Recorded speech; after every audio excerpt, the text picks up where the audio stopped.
My wife left me a letter, and she made me promise not to open it for a year. I found it 3 days after the funeral, tucked inside the cover of a book she had been reading in the last months of her life. It was a plain white envelope with my name on it in her handwriting, and underneath my name, in smaller letters, she had written, "Not yet. Wait 1 year. Trust me." I stood in our bedroom holding that envelope for a long time. Sarah had died on a Tuesday morning in March, quietly and without drama, the way she had lived most of her life. She was 54 years old. We had been married for 26 years, and in all that time I had never once thought seriously about what my life would look like without her in it, because she was so completely woven into everything I did and everything I was that the idea of her absence was simply impossible to hold in my mind for more than a few seconds. And then it wasn't impossible anymore. It was just Tuesday. I put the letter in the drawer of my nightstand and I left it there. Not because I was strong, but because I wasn't ready. Because some part of me understood that whatever she had written in that envelope was the last conversation we would ever have, and I needed to be able to receive it properly, and I was nowhere near capable of that in the weeks that followed her death. Those first months were the hardest thing I have ever lived through. I say that as someone who has had difficult years, who has lost people before, who thought he understood something about grief before he actually had to live inside it. I did not understand anything. Grief is not sadness. It is something more structural than that, something that rewires the way ordinary time feels, so that a Tuesday afternoon in April can feel exactly like the Tuesday she died, and you find yourself standing in the kitchen holding a cup of coffee that has gone cold, with no memory of how long you have been standing there. I went back to work after 6 weeks because staying home was worse. My colleagues were kind in the careful, slightly awkward way that people are kind when they don't know what to say and are afraid of saying the wrong thing, and I was grateful for their kindness even when it exhausted me. I ate. I slept, eventually. I answered the phone when my children called, and I told them I was fine in a tone that didn't quite convince anyone but that we all agreed to accept because the alternative was harder. And every night I opened the drawer of my nightstand and looked at the envelope, and every night I closed the drawer again. I thought about her constantly in ways that were sometimes comforting and sometimes almost unbearable. I thought about the way she laughed, which was loud and completely unself-conscious in a way that had embarrassed me slightly when we were young and that I had come to love so completely that the absence of it in our house felt like a physical thing, like a piece of furniture that had been removed and left a mark on the floor. I thought about the last year of her life. About how she had seemed, in many ways, more present than usual. More deliberate. She had suggested trips we had always talked about taking and never taken. She had called our children more often. She had gone through old photographs and organized them into albums that she left on the shelf in the living room. She had told me she loved me with a frequency and a specificity that I had noticed and found touching without understanding why. I understood why now. She had known. Not guessed, not feared, but known, and she had spent that last year living accordingly, quietly and without making it about dying, choosing instead to make it about everything she loved. And she had not told me, because she knew that if she told me I would spend that year grieving in advance, and she didn't want that for me. She wanted me present. She wanted us both present. That was who she was. The year passed the way years do when you are not paying attention to them, slowly and then suddenly, and on a Tuesday morning in March, exactly 12 months after she died, I opened the drawer and I took out the envelope. I sat down at the kitchen table with a cup of coffee, and I held it in both hands for a moment, and then I opened it. Her handwriting was so familiar that seeing it felt like being touched. She wrote the way she spoke, directly, warmly, without unnecessary words.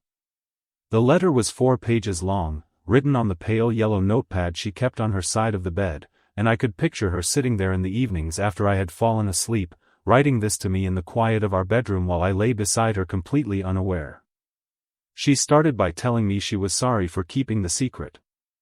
She said she had found out 14 months before she died, that the diagnosis had been clear from the beginning, and that she had made a decision almost immediately not to tell me. She wrote, "I know you well enough to know what you would have done with that information. You would have watched me. You would have counted the days. And I didn't want our last year to be about counting. I wanted it to be about living. So I chose living. I hope you can forgive me for that. I had to put the letter down after that paragraph. I sat at the kitchen table and looked out the window at the garden she had planted and tended for 20 years, and I breathed, and then I picked the letter back up. She wrote about the year we had just had. She named specific days, the weekend we had driven to the coast on no particular occasion, the evening we had stayed up until 2 in the morning talking about nothing important, the Sunday afternoon she had asked me to dance with her in the kitchen to a song on the radio and I had said yes without asking why. She wrote, those days were not accidents. I planned them. I wanted them. And I need you to know that every single one of them was exactly what I wanted our life to look like. I was crying by then. Not the kind of crying that announces itself, but the quiet kind that happens when something reaches a part of you that you didn't know was still open. And then the letter changed. She wrote, now I need to ask you something, and I need you to take it seriously because I mean every word of it. I need you to be happy. Not eventually, not someday, not when you feel ready. I need you to decide that happiness is something you are going to pursue the same way you pursued everything else in your life, with intention, with effort, and without waiting for permission. She wrote, I know what you are going to do if I don't say this. You are going to be sad for too long and call it loyalty. You are going to turn down invitations and call it tiredness. You are going to let the garden go and tell yourself it doesn't matter. And I am telling you now, from wherever I am, that none of that is what I want for you. None of it. I had to smile at that, despite everything. Because she was right. She had always been right about me in ways that were sometimes inconvenient and always true. She had written a list. 5 things, numbered carefully, each one specific. The first was to call our old friend Michael, who had moved away years ago and with whom I had lost touch in the gradual way that happens when life gets busy. She wrote, he misses you. Call him. Don't send a message. Call him. The second was to take the trip to Scotland we had talked about for 15 years and never taken. She wrote, go in September when the light is right. Stay at least 10 days. Take a real camera, not your phone. The third was to learn something new. She didn't specify what. She just wrote, something that makes you feel stupid at first and capable eventually. That feeling is important. Don't avoid it. The fourth was to let people in. She wrote, you are going to want to close up. You always do when things are hard. I am asking you not to. Let the children come over even when you don't feel like company. Let your friends take you to dinner. Let people love you, because you are very easy to love and you have never quite believed that and I have spent 26 years trying to convince you and I am asking you to just take my word for it now. The fifth thing on the list was the one that took me the longest to read. She wrote, find someone to love again. Not to replace me, because that is not how love works and you know it. But because you have so much of it left, and love needs somewhere to go, and I refuse to be the reason it doesn't. You are 61 years old and you have decades ahead of you and I want every single one of them to be full. Promise me. I sat at that kitchen table for a long time after I finished reading.